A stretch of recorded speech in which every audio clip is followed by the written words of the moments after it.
Chapter 8. The Queen's Croquet Ground. A large rose tree stood near the entrance of the garden. The roses growing on it were white, but there were 3 gardeners at it, busily painting them red. Alice thought this a very curious thing, and she went nearer to watch them. And just as she came up to them, she heard one of them say, "Look out now, 5, don't go splashing paint over me like that." "I couldn't help it," said 5 in a sulky tone. 7 jogged my elbow." On which 7 looked up and said, "That's right, 5. Always lay the blame on others." "You'd better not talk," said 5. "I heard the Queen say only yesterday you deserve to be beheaded." "What for?" said the one who had spoken first. "That's none of your business, 2," said 7. "Yes, it is his business," said 5. "And I'll tell him it was for bringing the cook tulip roots instead of onions." 7 flung down his brush and had just begun, "Well, of all the unjust things," when his eye chanced to fall upon Alice as she stood watching them, and he checked himself suddenly. The others looked round also, and all of them bowed low. "Would you tell me," said Alice a little timidly, "why you are painting those roses?" 5 and 7 said nothing, but looked at 2. 2 began in a low voice, "Why, the fact is, you see, miss, this here ought to have been a red rose tree, and we put a white one in by mistake, and if the Queen was to find it out, we should all have our heads cut off, you know. So you see, miss, we're doing our best afore she comes." At this moment, 5, who had been anxiously looking across the garden, called out, "The Queen! The Queen!" And the 3 gardeners instantly threw themselves flat upon their faces. There was a sound of many footsteps, and Alice looked round, eager to see the Queen. First came 10 soldiers carrying clubs. These were all shaped like the 3 gardeners, oblong and flat, with their hands and feet at the corners. Next, the 10 courtiers. These were ornamented all over with diamonds, and walked 2 and 2 as the soldiers did. After these came the royal children. There were 10 of them, and the little dears came jumping merrily along hand in couples. They were all ornamented with hearts. Next came the guests, mostly kings and queens, and among them Alice recognized the White Rabbit. It was talking in a hurried, nervous manner, smiling at everything that was said, and went by without noticing her. Then followed the Knave of Hearts, carrying the king's crown on a crimson velvet cushion. And, last of all this grand procession, came the King and Queen of Hearts. Alice was rather doubtful whether she ought not to lie down on her face like the 3 gardeners, but she could not remember ever having heard of such a rule at processions. "And besides, what would be the use of a procession," thought she, "if people had all to lie down upon their faces so that they couldn't see it?" So she stood still where she was and waited. When the procession came opposite to Alice, they all stopped and looked at her, and the Queen said severely, "Who is this?" She said it to the Knave of Hearts, who only bowed and smiled in reply. "Idiot!" said the Queen, tossing her head impatiently. And, turning to Alice, she went on, "What's your name, child?" "My name is Alice, so please your Majesty," said Alice very politely, but she added to herself, "Why, they're only a pack of cards after all. I needn't be afraid of them." "And who are these?" said the Queen, pointing to the 3 gardeners who were lying round the rose tree, for, you see, as they were lying on their faces and the pattern on their backs was the same as the rest of the pack, she could not tell whether they were gardeners or soldiers or courtiers, or 3 of her own children. "How should I know?" said Alice, surprised at her own courage. "It's no business of mine." The queen turned crimson with fury, and, after glaring at her for a moment like a wild beast, screamed, "Off with her head! Off!" "Nonsense!" said Alice very loudly and decidedly, and the queen was silent. The king laid his hand upon her arm and timidly said, "Consider, my dear, she is only a child." The queen turned angrily away from him and said to the knave, "Turn them over." The knave did so, very carefully, with one foot. "Get up!" said the queen in a shrill, loud voice, and the 3 gardeners instantly jumped up and began bowing to the king, the queen, the royal children, and everybody else. "Leave off that!" screamed the queen. "You make me giddy." And then, turning to the rose tree, she went on, "What have you been doing here?" "May it please your majesty," said Two in a very humble tone, going down on one knee as he spoke, "we were trying—" "I see," said the queen, who had meanwhile been examining the roses. "Off with their heads!" And the procession moved on, 3 of the soldiers remaining behind to execute the unfortunate gardeners who ran to Alice for protection. "You shan't be beheaded," said Alice, and she put them into a large flower pot that stood near. The 3 soldiers wandered about for a minute or two looking for them, and then quietly marched off after the others. "Are their heads off?" shouted the queen. "Their heads are gone, if it please your majesty," the soldiers shouted in reply. "That's right," shouted the queen. "Can you play croquet?" The soldiers were silent and looked at Alice, as the question was evidently meant for her. "Yes," shouted Alice. "Come on, then," roared the queen. And Alice joined the procession, wondering very much what would happen next. It's a very fine day," said a timid voice at her side. She was walking by the white rabbit, who was peeping anxiously into her face. "Very," said Alice. "Where's the Duchess?" "Hush, hush," said the rabbit in a low, hurried tone.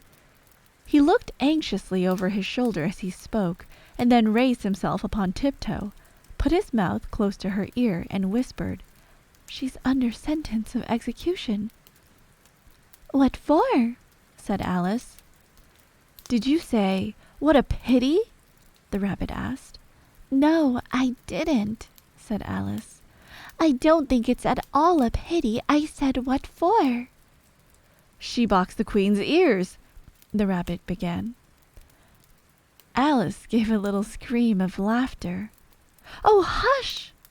the rabbit whispered in a frightened tone. "The queen will hear you. You see, she came rather late, and the queen said—" "Get to your places!" shouted the queen in a voice of thunder, and people began running about in all directions, tumbling up against each other. However, they got settled down in a minute or two, and the game began. Alice thought she had never seen such a curious croquet ground in her life. It was all ridges and furrows. The balls were live hedgehogs, the mallets live flamingos, and the soldiers had to double themselves up and to stand on their hands and feet to make the arches. The chief difficulty Alice found at first was in managing her flamingo. She succeeded in getting its body tucked away, comfortably enough, under her arm with its legs hanging down, but generally, just as she had got its neck nicely straightened out, and was going to give the hedgehog a blow with its head, it would twist itself round and look up in her face with such a puzzled expression that she could not help bursting out laughing. And when she had got its head down and was going to begin again, it was very provoking to find that the hedgehog had unrolled itself and was in the act of crawling away. Besides all this, there was generally a ridge or furrow in the way wherever she wanted to send the hedgehog to, and, As the doubled-up soldiers were always getting up and walking off to other parts of the ground, Alice soon came to the conclusion that it was a very difficult game indeed. The players all played at once without waiting for turns, quarreling all the while, and fighting for the hedgehogs, and in a very short time the queen was in a furious passion, and went stamping about and shouting, "Off with his head!" or "Off with her head!" about once a minute. Alice began to feel very uneasy. To be sure, she had not as yet had any dispute with the queen, but she knew that it might happen any minute. And then, thought she, what would become of me? They're dreadfully fond of beheading people here. The great wonder is that there is anyone left alive. She was looking around for some way of escape and wondering whether she could get away without being seen, when she noticed a curious appearance in the air.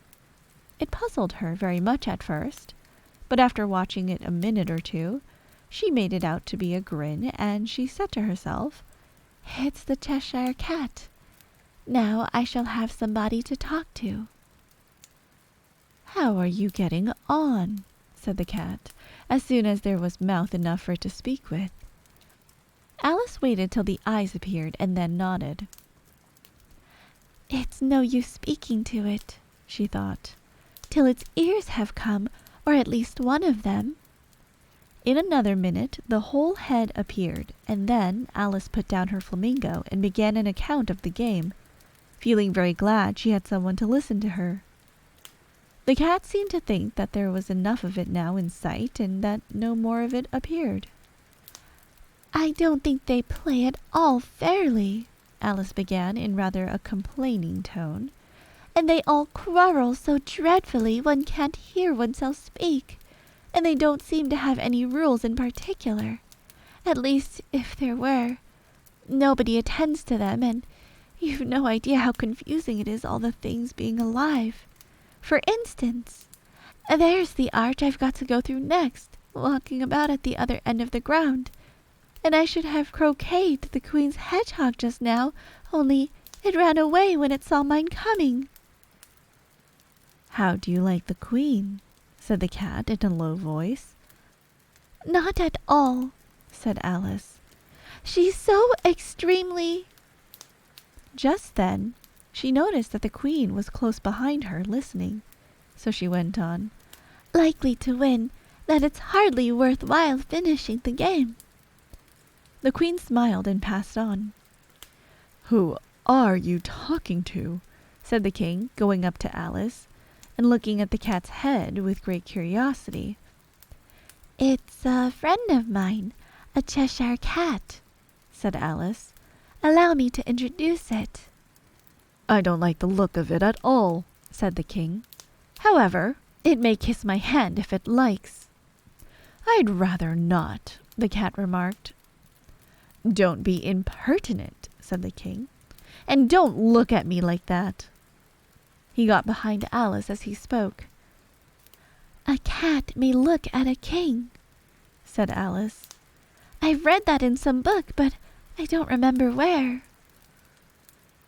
"Well, it must be removed," said the king very decidedly, and he called the queen, who was passing at the moment.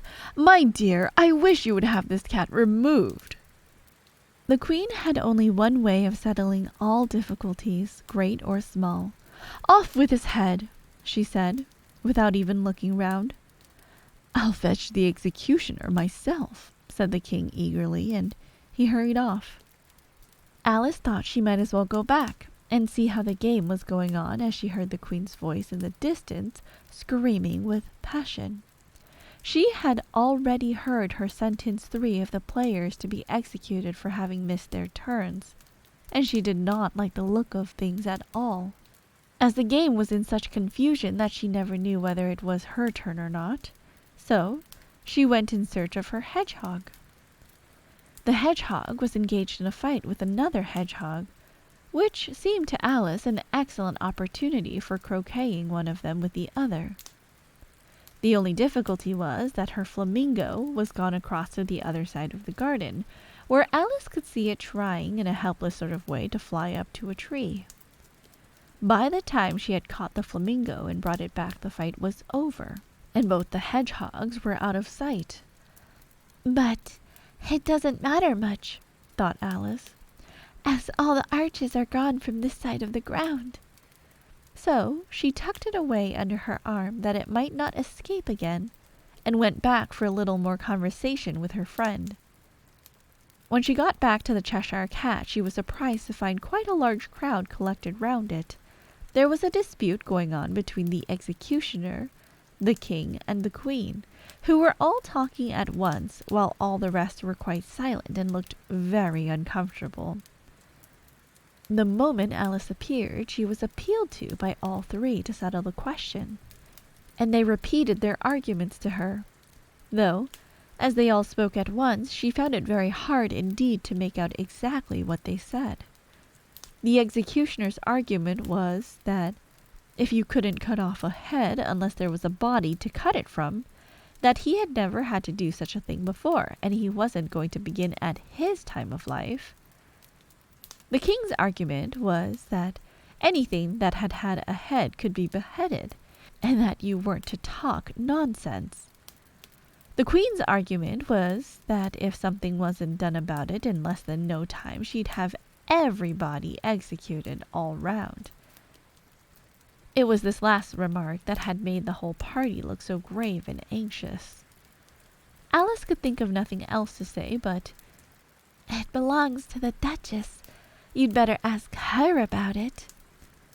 "She's in prison," the queen said to the executioner. "Fetch her here." And the executioner went off like an arrow. The cat's head began fading away the moment she was gone, and by the time he had come back with the Duchess, it had entirely disappeared. So the king and the executioner ran wildly up and down looking for it, while the rest of the party went back to the game.